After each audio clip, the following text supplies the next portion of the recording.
Comment ces visiteurs sont-ils arrivés sur votre site? Est-ce que ces visiteurs sont vraiment qualifiés? Quelles sont les pages de votre site qui attirent le plus de trafic?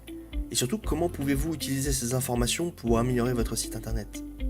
Ok, commençons par le commencement. Comment ces visiteurs sont-ils arrivés sur votre site? Pour cela, on va tout simplement se rendre dans le menu Acquisition, Tout le trafic, Canaux. Ce menu nous donne une vue d'ensemble des principaux canaux qui ont apporté des visiteurs vers votre site. Est-ce que ces visiteurs sont venus de l'organic search? Autrement dit, est-ce qu'ils sont arrivés sur votre site depuis un moteur de recherche? Du direct, le visiteur a tapé directement l'adresse de votre site dans la barre de son navigateur.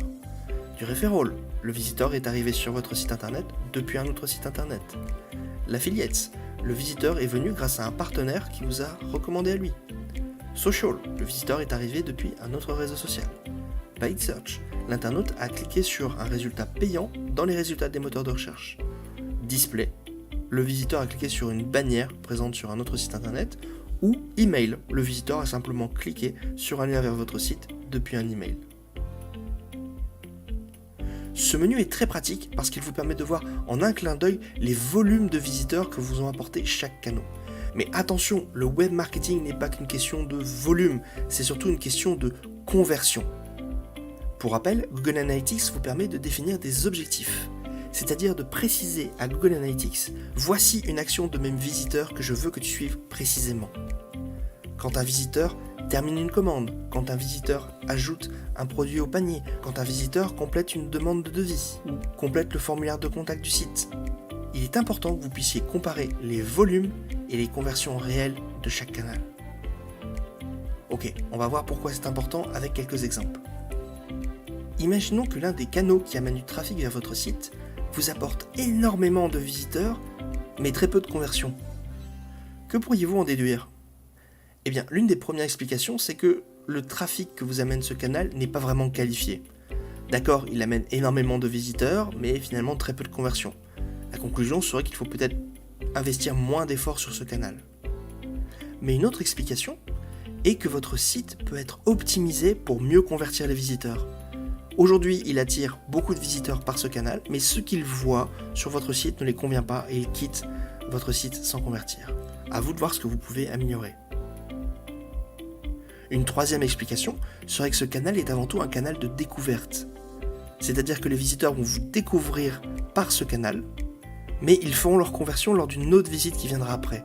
Cela arrive très fréquemment si vous utilisez un blog pour attirer du trafic. Le visiteur qui n'a pas encore une intention ferme d'acheter va vous découvrir via votre article de blog, s'inscrire à la newsletter, et lorsqu'il fera son achat, c'est en revenant depuis la newsletter ou après avoir ajouté votre site en favori.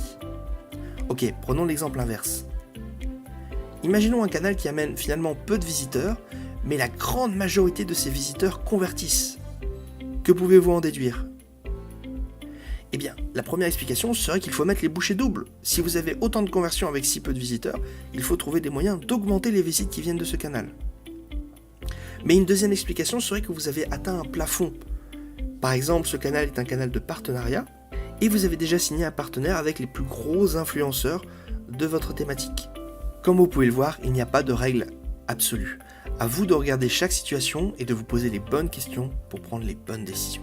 Google Analytics peut vous aider à en savoir plus. En cliquant sur chacun des canaux, vous allez en apprendre plus sur les sessions qui sont venues par ce canal. Par exemple, en cliquant sur le canal Referral, vous allez voir apparaître la liste des sites internet qui ont amené du trafic vers le vôtre. Chaque canal va vous apporter des informations qui lui sont propres. L'organique et le paid, par exemple, vous indiqueront les mots-clés qui ont été tapés par les internautes avant d'arriver sur votre site. Le canal direct, quant à lui, vous montrera la page de votre site sur laquelle les visiteurs ont atterri. Et puisque l'on parle de ce sujet, quelle page de votre site attire le plus de trafic? Pour cela, on va tout simplement cliquer sur Comportement, Contenu du site, Page de destination. Et voilà, on obtient la liste des pages par lesquelles les visiteurs sont entrés sur votre site. Et on retrouve le nombre de sessions et aussi le nombre de conversions.